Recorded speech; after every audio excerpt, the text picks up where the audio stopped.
حضرت عائشہ صدیقہ رضی اللہ تعالیٰ عنہ نا بطور ناز کے فرمایا کرتی تھی، کہتی تھی 10 خوبیاں لوگوں مجھے وہ ملی ہیں جو میرے علاوہ کسی حضور کی زوجہ کو نہیں ملی۔ اماں جی وہ کون سی؟ تو فرمانے لگی میرے علاوہ حضور نے کسی کنواری عورت سے نکاح نہیں کیا۔ پھر فرمانے لگی میرے علاوہ حضور کی کوئی بیوی ایسی نہیں، کوئی اہلیہ ایسی نہیں جس کا باپ بھی مہاجر ہو، جس کی ماں بھی مہاجر ہو۔ اور پھر فرمانے لگی لوگو اللہ تبارک و تعالیٰ کا کرم دیکھو، رب کریم نے میری برات اور میری پاک دامنی کا اعلان عرش سے جاری فرمایا ہے۔ عرش سے حضرت عائشہ صدیقہ کے بارے میں 18 آیتیں سورہ نور کی نازل ہوئی۔ پھر سیدہ عائشہ صدیقہ رضی اللہ تعالیٰ عنہ فرمانے لگی میں ہی وہ خاتون ہوں کہ نکاح سے پہلی ریشمی کپڑے میں لپیٹ کے حضرت جبریل میری صورت لا کے حضور کو دکھایا کرتے۔ پھر فرمانے لگی میں ہی وہ حضور کی اہلیہ ہوں کہ جس برتن سے حضور غسل کرتے تھے مجھے بھی اسی سے غسل کرنے کا شرف حاصل ہو جاتا تھا۔ پھر فرماتی ہیں لوگوں یاد رکھو میں ہی نبی پاک صلی اللہ تعالیٰ علیہ وسلم کی وہ بیوی ہوں کہ میں حضور کے سامنے سوئی رہتی تھی، حضور تہجد کی نماز پڑھتے رہتے تھے۔ گویا جو انوار و تجلیات تہجد کے وقت وہاں نازل ہوتے تھے مجھے بھی اس میں سے خیرات ملا کرتی۔ حضرت عائشہ صدیقہ رضی اللہ تعالیٰ عنہ فرماتی ہیں یہ میرا ہی مقام ہے کہ حضور میرے بستر میں ہوتے تھے اور حضور پر وحی نازل ہو جایا کرتی۔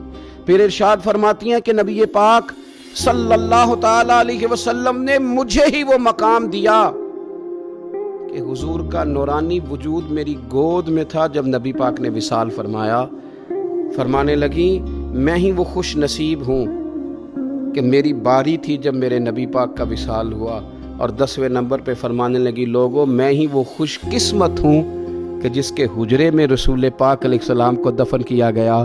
قیامت تک جس پر لوگ سلام بھیجیں گے جسے گنبد خضرا کہا جاتا ہے، یہ وہی مقام ہے جو حجرہ عائشہ صدیقہ کہلایا کرتا تھا۔ اللہ تو سیدہ عائشہ صدیقہ کے صدقے ماؤں پہ فضل فرما، بہنوں کے نصیبے اچھے فرما اور بیٹیوں کو برکتیں عطا فرما۔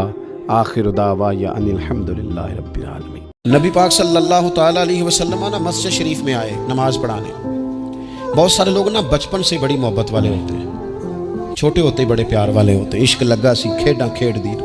چھوٹا سا بچہ حضور مسجد میں آئے نماز پڑھانے تو نبی کریم علیہ السلام نے اپنے نالین مبارک اتارے تو اس بچے نے فٹافٹ اٹھا لیے، اٹھا کے نا پھر اس نے وہ جوتے صاف کیے، صاف کر کے اپنے پاس رکھ لیے۔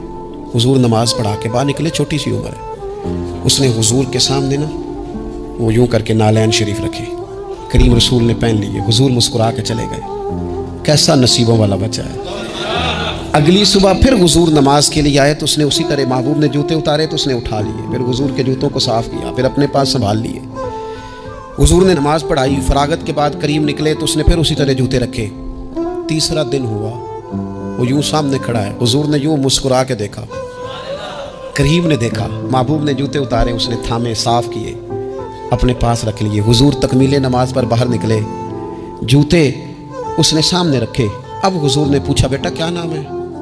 یعنی حضور نے پوچھا نبی کہ میں نے سنا ہے وہ بن سنور کر میری عیادت کو آ رہے ہیں۔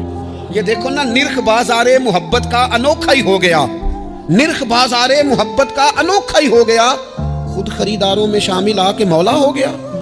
یعنی حضور نے خود حال پوچھ لیا، نبی کریم نے حال پوچھا کیا نام ہے؟ اس نے کہا فلاں نام۔ باپ کا کیا نام ہے؟ حضور فلاں بن فلاں۔ کس قبیلے سے ہو؟ یا رسول اللہ فلانے قبیلے سے۔ فرمایا تمہیں کس نے کہا میرے جوتے اٹھاؤ، صاف کرو، پاس رکھو، جب نکلوں تو دو؟ عرض کرنے لگے حضور کسی نے بھی نہیں کہا، میرا دل کرتا ہے۔ یا رسول اللہ میرا دل کرتا ہے، مجھے کسی نے بھی نہیں کہا۔ محبوب کریم نے وہیں کھڑے کھڑے دوبارہ رخ پھیرا مسجد کی جانب، کعبے کی جانب منہ کر کے حضور فرمانے لگے اے اللہ یہ تجھے راضی کرنا چاہتا ہے تو بھی اس سے راضی ہو جا۔ اے اللہ جیسے یہ میری خوشی چاہتا ہے تو بھی اسے خوش کر دے۔